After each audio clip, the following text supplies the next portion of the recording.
If you are looking for a quick and easy way to work through your 6x6 papers and not create any scraps in the process of using up those papers, then you might be interested in my no scraps sketch sets. Hey guys, it's Beth. Welcome. I am so excited today to be introducing to you the first of hopefully many of my no scraps sketch sets. I know that's a mouthful. You don't want to say it anytime, many times, not even any times, probably really fast.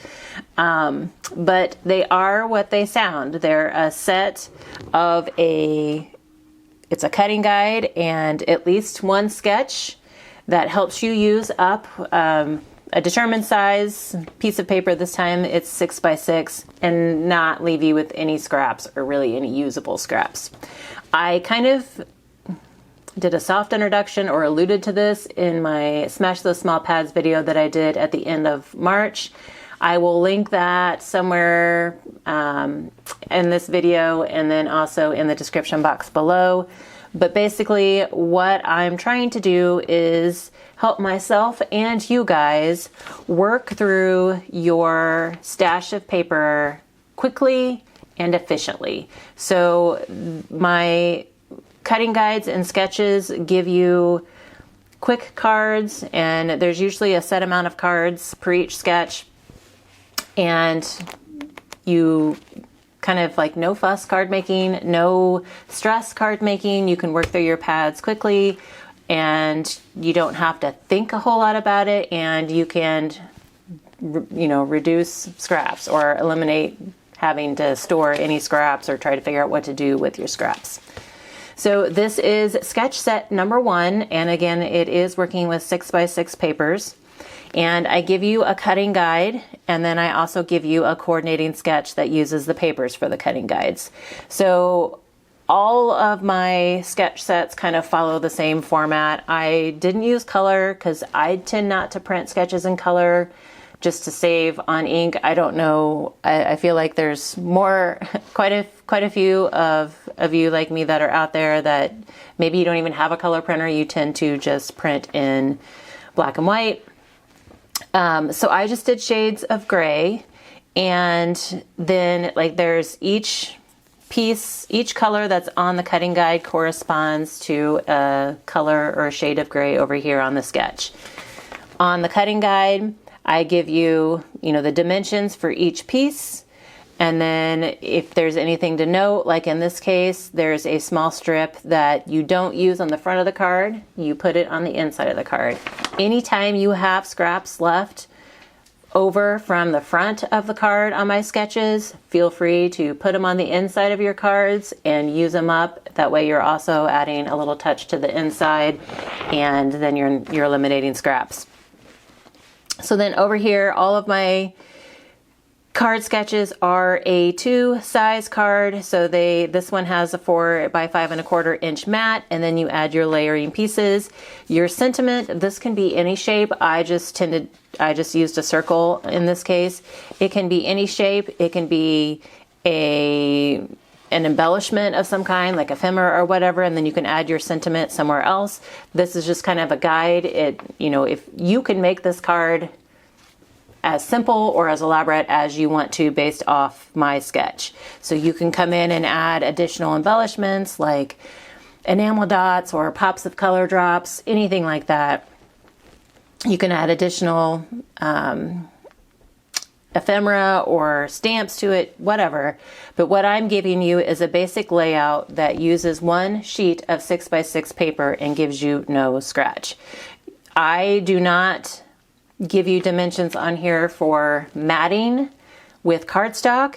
If that's something that you would like to do, then, by all means go for it. It will potentially give you extra scrap, like you may have cardstock scraps to handle at the end, but you should not have any pattern paper.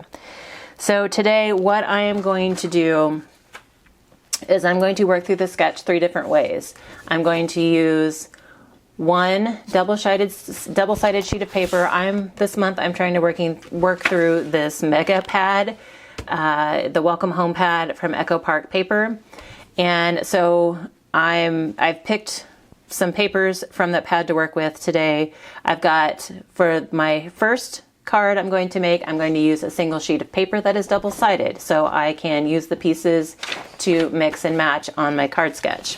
Then I will do a single sheet that's double-sided, matted for you, just so you can see the difference of what that might look like. And then I'm also going to take 2 sheets of paper to mix and match on my cards, because with this particular set, every sheet of 6x6 paper that you cut, you will end up with a card for each sheet. So if I'm using 2 sheets, I'm going to have 2 of these cards. Hopefully that all makes sense. All right, so I have my 6x6 sheet of paper. One thing to note is that this Echo Park paper does have kind of this hanging, like the hanging hole strip at the top, so that is going to give me some extra pieces. Sometimes these are not usable, sometimes they are. It depends on like how much of the adhesive from the top of the pad remains on the paper, so we can play with those when we're done here. But so I'm gonna take my cutting guide and cut my paper down. This does not have any type of orientation that I need to worry about. It can go any way. So I'm going to go ahead and start. I'm putting the whole side, the side with the hole, kind of at the top of my trimmer. And then I will cut at 4 inches and then again by 5 1/4. And that is my matting piece. This would be the strip at the top of the card. Because of the hole, it is now wider than 4 3/4 or 4 by 3/4 of an inch. So we will kind of play with that here when we get to it. And then I'm going to trim this one down to 2 inches because it is what is left over, and it is 4 3/4 inches long. And then I have my last piece here, which is supposed to be 2 by 1 1/4, which I'm going to go ahead and cut that down because I have an idea on how to use that. So here is my 2 by 1 1/4 inch piece, and then these are my little scraps. So I'll set the trimmer aside here for a sec, and we will go ahead and put this card together. I think I'm going to use the B side here because it's more solid, less busy, and then that will help my pattern paper here stand out a little bit. But then I am going to pull in, because I'm using a single sheet, you are going to have some duplication of patterns here. And I'm not using a mat on this first one, because I just want you guys to be able to see what it looks like, what the difference is, and how you might like to go about it.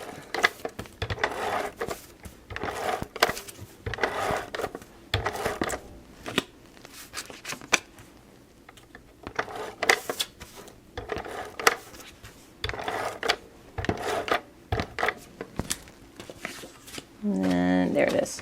I was like, where'd my little piece go?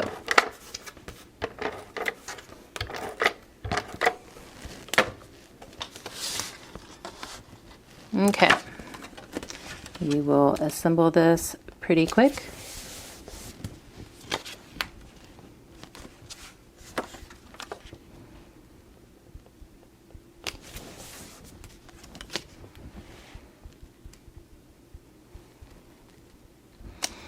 And one thing you could do if it bothered you that this is going to be up against this is you could always ink it. Right now I'm not super worried about it because I'm not sure how much is going to show after I add my sentiment anyway. So my last step then is to add my sentiment. And this is just a pre-stamped sentiment I had in my stash that was already a circle, and so I thought that was perfect. And then we had 2 pieces left, remember? So I'm going to take these.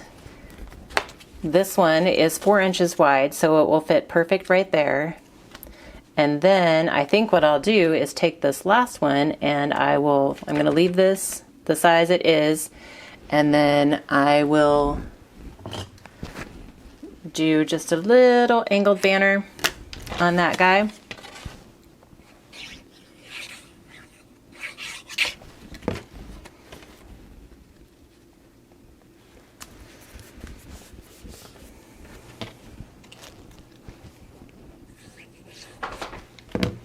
And then now the inside of our card has something fun and some pretty colors and floral accents, just like the outside of our card.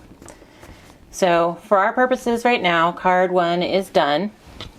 Card 2, I said I was going to do single sheet, but with some cardstock matting. So I did bring in kind of a coordinating green cardstock from my stash. I will go ahead and cut this one down the same way I did the last one. Okay, so here are my patterned paper pieces, and then I will go ahead and trim my cardstock. So this piece is 4 by 5 1/4. So I am going to go ahead and do this one at 4 1/8 by 5 3/8. That's kind of my standard matting size for a 4 1/4 by 5 1/2 inch A2 size card.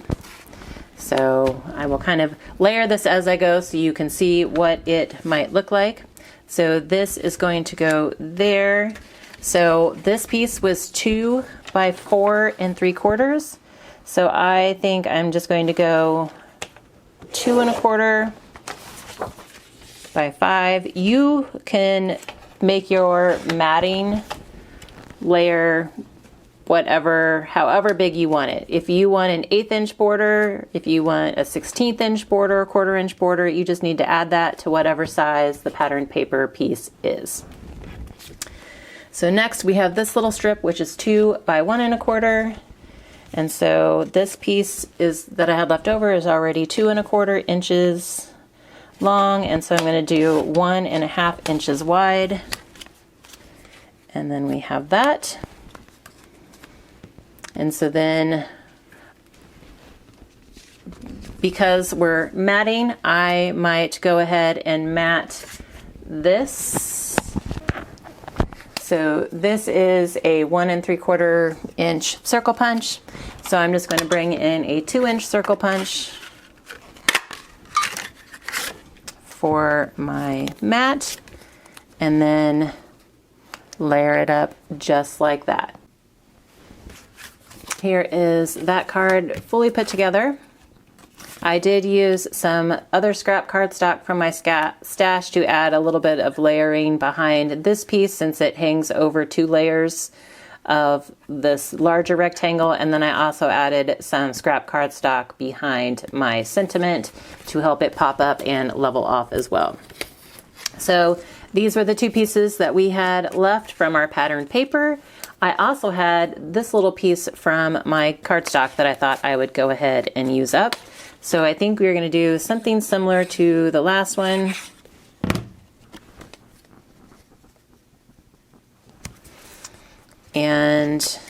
But do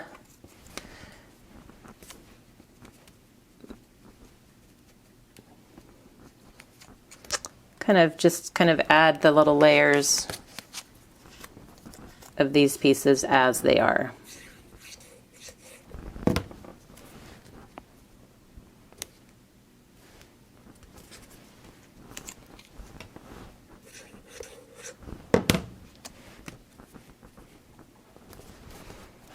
And there we are. Okay, so for the next set, I'm going to use two different sheets of patterned paper. So this is going to give me 2 different cards. So I'm going to cut these 2 sheets down just like I did the first ones that you saw. Okay, here are our cards put together. I thought I was recording, and apparently I wasn't. But what I did on this card, I used the scraps I had, like I have in all of the other cards. But for this card, I took the top part. We'll use this as an example. I used part of this top with the hanging circle on it and punched out some 1/4 inch circles with it. I punched 6 circles. I used 3 of the green side over here on this card. And then I used the red side, 3 of those over here on this card. And that just added a little bit more detail, a little bit more embellishment. And then I went ahead and cut this strip off of this green piece here. That left me with this little bit right here. You could, if you consider this usable, you could continue to punch some more circles to use on your cards, or do like I did. I just cut a little angle out on it and layered it here with my other scraps. If you don't consider this usable, then feel free to toss, recycle, whatever it is with you that you do with your unusable scraps. But my point was to show you different ways that you could use those scraps and not have anything usable left after you use this sketch set. So remember, we started with 2 sheets of pattern paper for this one and got 2 cards. We used 1 sheet of pattern paper and got 1 card. If you cut 10 sheets of pattern paper with this guide, you're going to get 10 cards. So remember, this was our first example. We just used 1 sheet of double-sided pattern paper, no matting. This was our 1 sheet of double-sided paper with cardstock matting. And I'll show you, I did have cardstock left. So that's what I'm saying. If you don't want to have to deal with any kind of scraps, then maybe not matting is the way you want to go. But if you don't like this look, then matting, it does make it prettier. It does sometimes help the papers pop a little bit, and there is a separation. And then this one was our third example of using multiple sheets of paper and then kind of mixing and matching. So I hope you guys like this sketch. It will be linked in the description box below. There will be a blog post that has the sketch and kind of an explanation in it. If you use my sketch on cards anywhere across social media, whether it's here on YouTube or over on Facebook or Instagram, please be sure to tag me at Bourbon Creek Crafts, and then also you can use this hashtag BCCNoScraps. So like I said, this is the first. I have 6 more kind of already made up that I am going to be introducing and working through with you all. And then at the end, I'm going to go use those templates to actually smash a pad. So hopefully you guys got some good information, and I thank you so much for your support, so much for your time today, and hope you all have a very crafty day.